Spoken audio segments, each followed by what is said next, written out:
Speaker. Mr. Speaker. Tracy Martin. Kia ora, Mr. Speaker. Thank you very much. New Zealand First will be supporting this bill. New Zealand First will support this bill because in the interim between now and a New Zealand First majority-led government that will not renew the charter school contracts, we need to have some protection for these students. I want to take issue with, and it is with great disappointment that I do so, that the chair of the Education and Science Select Committee believed what the Under-Secretary of Education said with regard to the fact that charter schools are more accountable than state schools because, and they quoted several things, they said because there are audited financial accounts. Every state school files an audited financial account every year. Because they have quarterly reports, every state school is required to file a quarterly roll return.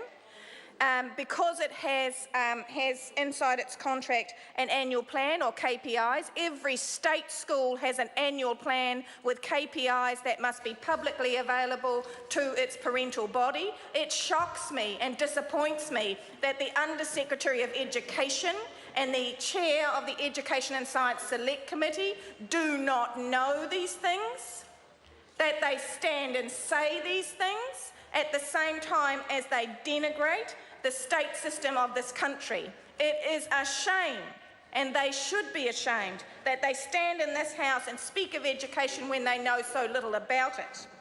With regard to why the New Zealand First will support the overview of the Ombudsman and the application of the Official Information Act, Mr Hipkins referred to negotiations that took place in the last Parliament, in the 50th Parliament, when Nikki Kaye, no it wasn't, it was Cam Calder, was the chair of the Education and Science Select Committee, where the government had cocked up or stuffed up, I beg your pardon, the government had stuffed up the search and seizure part of an education amendment bill.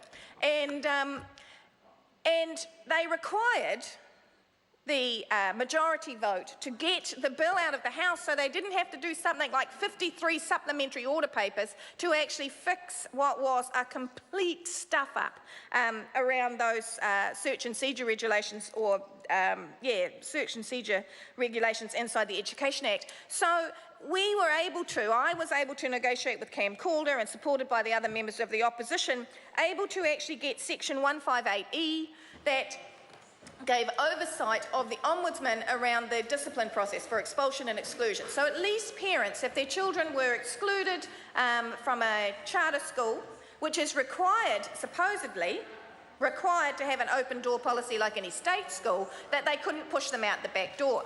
What we didn't foresee, of course, was that the charter schools would not use the expulsion method. They would not use the exclusion or expulsion method. They have decided to dissuade.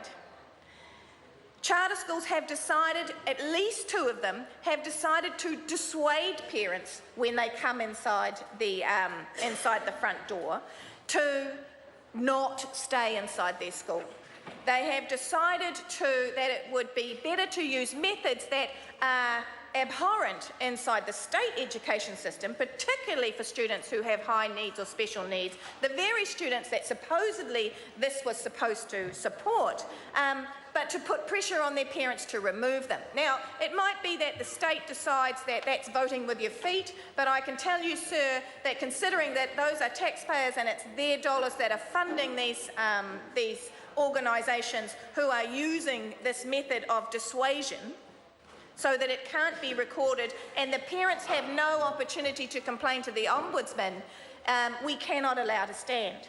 If this bill fails, can I suggest to the parents that I'm talking to who contact members of the opposition, I suggest you go public.